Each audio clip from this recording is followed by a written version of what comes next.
So my name is Iederick Horn, and I am a poet, an entrepreneur, and a advocate for people with disabilities. Lord said to Eve, where Adam? Adam in the garden pinning leaves.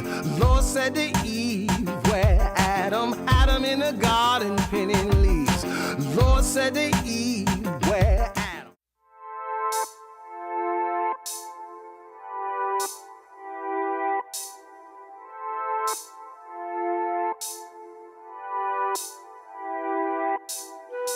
So we should probably start out by saying that when I was a little kid, I couldn't read, I could barely write, I couldn't spell. I was diagnosed as having a learning disability when I was 9 years old.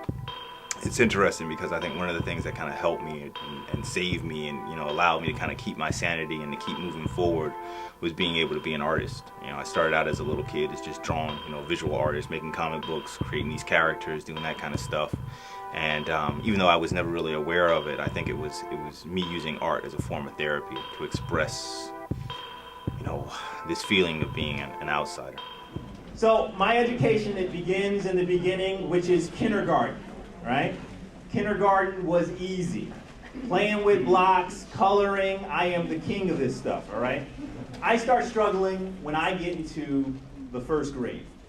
Now, as I've had an opportunity to sort of crisscross the United States and work with young people with disabilities, I find that for many of us, if our disabilities aren't found early on in life, they tend to make themselves known right around entering the first grade. And I think that has very little to do with the development of a child relative to entering that grade, but everything to do with the environment of the first grade. And your education kind of shapes you and makes you who you are. But the idea about, would I do it again? I would, I would. But what I am committed to is the idea that no young person should have to go through all the things that I went through. I'm excited because, the way that our schools are kind of changing now, there are some really positive reforms that are going on. And so there are a lot of kids who, at a very early age are learning some of the skills and are having a degree of confidence that I never had and I'm still wrestling with trying to develop today. Lord said to Eve, where Adam? Adam in the garden pinning leaves. Lord said to Eve, where Adam? Adam in the garden pinning leaves. Please give me room to breathe when I'm in the garden, pinning leaves and planting poetries in the minds of those who find it hard to believe. I put them at ease and help them to believe in the power of words.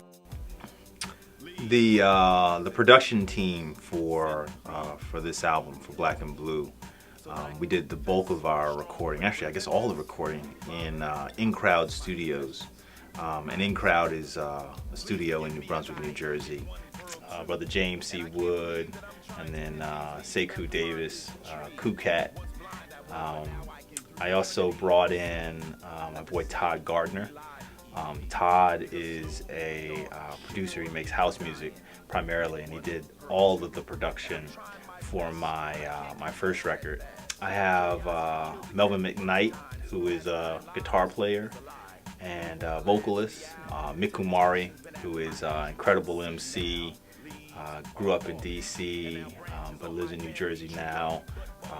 I helped him out with his debut record, which will be out in a few months. The artwork for the album, he came up with this really interesting sort of like watercolor treatment for the graphics, using the colors black and blue. So that's the team that's helping me out with this.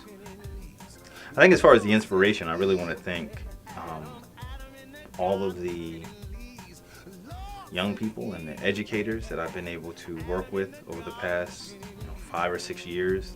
But the album is actually dedicated to Miss Norsha,